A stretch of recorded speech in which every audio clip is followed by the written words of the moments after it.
Welcome to The Thought Card, a podcast about travel and money, where planning, saving, and creativity leads to affording travel, building wealth, and paying off debt. We are the Financially Savvy Travelers. Hey, Financially Savvy Travelers, and welcome back to another episode of the Thought Card podcast. I'm really excited about this episode because I've had it been mulling over in my mind for a really long time. This concept of defining our travel style. So what's your travel style? And no, I'm not talking about fashion. Travel isn't one size fits all. So that means there isn't a best way to see the world, only what works best for you. When I first started traveling after landing my first job after graduate school, funds were limited. I was making around $50,000 per year, and I had ambitious goals of paying off my student loans while saving for a house. But I still managed to stash funds away to travel because travel was a financial priority for me. It wasn't optional. It was and still is a must. Nevertheless, my travel funds were thin. I'm talking very thin. As a result, I had to be creative with my funds. Tasked with having to make it all work, I became a financially savvy traveler, which I detailed all about in episode 69. I learned how to find cheap flights and other incredible travel deals. I became the go-to in my family and friend circle for travel hacking and credit card rewards. I also discovered creative ways to save for travel and save money while traveling. But most importantly, I discovered my travel style, which is a fundamental principle for what it means to be a financially savvy traveler. In this episode, we're going to unpack what is a travel style, ways it impacts your finances, and how it can change over time. But first, this episode is made possible with the support of Knack Bags. We just got back from a weekend trip, and while removing our weekend bag from the car, you guessed it, the strap broke. Talk about disappointing. We needed a bag to meet the demands of our travel lifestyle and protect our podcasting and photography gear, our laptops, and other valuables when we plan to work on the road. Knack Bags checked all the boxes and some.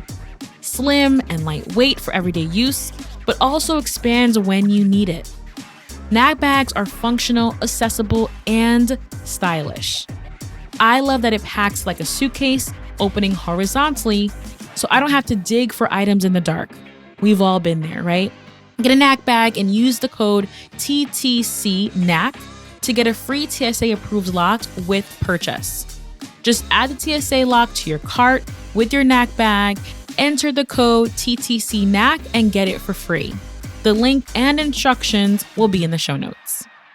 So what is a travel style? Every traveler has their own unique travel style or a way of traveling that reflects their interests and values. Your travel style dictates what you do on vacation and what you spend money on while traveling. It's less about the type of traveler, budget versus luxury traveler, or the types of travel like cruises, all-inclusive resorts, or group trips, but what you enjoy spending money on. By understanding your travel style, you can better align your finances with what you value and skip the rest. Figuring out your travel style is an extension of value-based spending. When you figure out what we care about first and foremost and spend according to our values. Your travel style takes into account the things you enjoy when you travel, the comforts you prioritize, and the things you don't mind skipping out on or spending less money on overall. So how does your travel style impact your finances? Defining your travel style will help you to spend according to your values. You're going to be spending money on what you care about. You're going to stop spending on what you don't value. You're going to end up actually wasting less money overall. And you may even find that you have more money to travel, take more trips, extend your travels, or make travel an even greater part of your lifestyle. And you know what? Your travel style can and will change. Here's how my travel style has evolved over time. So when I was single, before I even met Kyle or had a baby or any of those wonderful things, when I was flying, I was always looking for cheap flights. Always economy class. I've never been in business class. Always economy. Also, I was looking to prioritize carry-on only. So I was not interested in spending any money on luggage. So I was only usually having a backpack or something very light and small that I can just fit as a carry-on in the plane. I was also open to red-eye flights to save money and taking flights at like really odd times to save money as well. I also flew budget airlines like Spirit. Do not recommend. Do not recommend. In terms of my accommodations, I stayed at hostels or shared spaces in Airbnbs.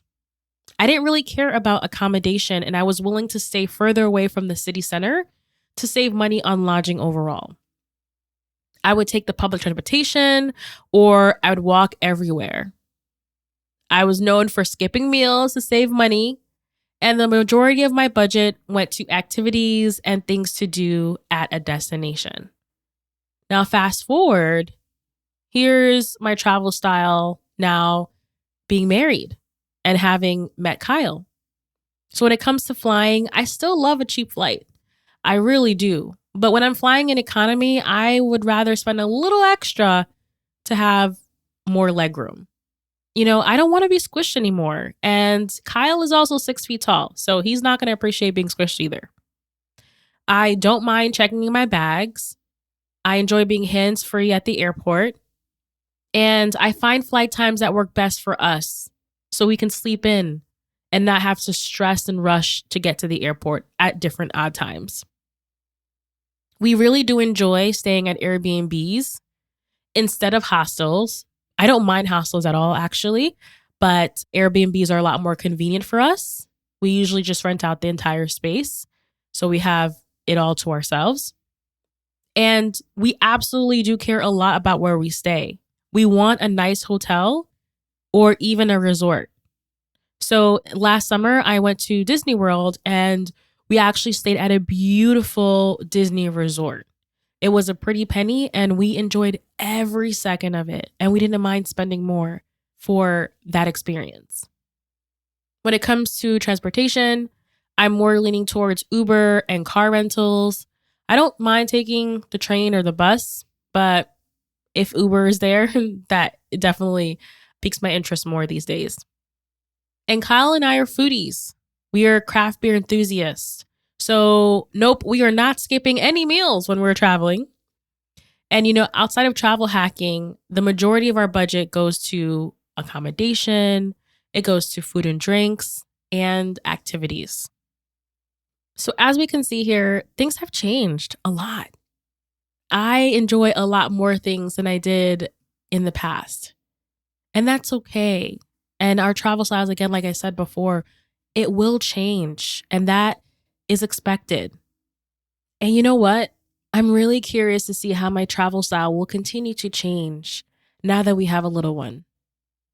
Thinking back, you know, some of my favorite travel memories include climbing the Great Wall of China, eating and drinking our way through Epcot at Disney World, ziplining through rainforests in Ecuador, hitting up the hot pots in Iceland, snorkeling between shifting tectonic plates in Iceland, and many more. And part of my travel style is these experiences when I'm traveling. It's these activities that I have when I'm traveling. All of these items I just listed off, climbing the Great Wall, going to snorkeling and ziplining, these all cost money to do. But to me, that's money well spent. Today, I prioritize experiences, food and drinks, and accommodation while traveling. So that's where the majority of my budget will go to. It's going to go to these categories. I don't really necessarily care about spending money on flights. It would be nice to get business class, but I'm not necessarily willing to part ways with too much of my funds for that. So I'm going to spend less on airfare and or travel hack my way to getting better airfare or getting a better air experience. But my funds, my hard-earned money, will go to experiences, food and drinks, and my accommodation. Those are what, again, I value. So overall, defining your travel style will help you to align your spending with your values. Spending on items and experiences that bring you joy, that make you happy and fulfilled. So now I ask you, what's your travel style? And how will it influence the way you plan your next trip? Before I sign off, I'm writing my next travel and personal finance book, and I'd love for you to join my waitlist for updates where you get free chapters and be the first to know when my next book comes out. Head over to thoughtcard.com/waitlist. Again, that's thoughtcard.com/waitlist. I hope you enjoyed this episode and it gave you food for thought. This is something that's been on my mind for years, and I finally had the words to put down on paper of what this means, what it means to know and have a travel style. Everyone has it. So definitely hit me up on Instagram. I'm at the Danielle Desir on Instagram or Twitter at the Thought Card, and let me know what you prioritize in your travel style. Let me know if you had any aha moments in this episode. I'd love to connect with you. Until then, see you next time. One more thing. If you're curious to hear what it was like to climb the Great Wall of China, which is absolutely epic and stunning, check out episode 47, where Kyle and I recorded an episode live from the Great Wall of China. It's an experience that I will never forget, and I'm so happy I was able to capture it and share it on the podcast. I hope you enjoyed this episode, but don't forget there's way more where that came from. When you become a supporter of the show, you'll get bonus episodes, additional tips on affording travel, real-time updates, as well as strategies for building wealth and creating multiple income streams. Head over to thoughtcard.com/join to support. Also, be sure to follow me on Instagram. I'm at the Danielle Desir. Slide in my DMs and share with me your thoughts about this episode. What did you enjoy? What stood out to you? Let me know. I'd absolutely love to connect with you outside of the podcast. See you in the next one.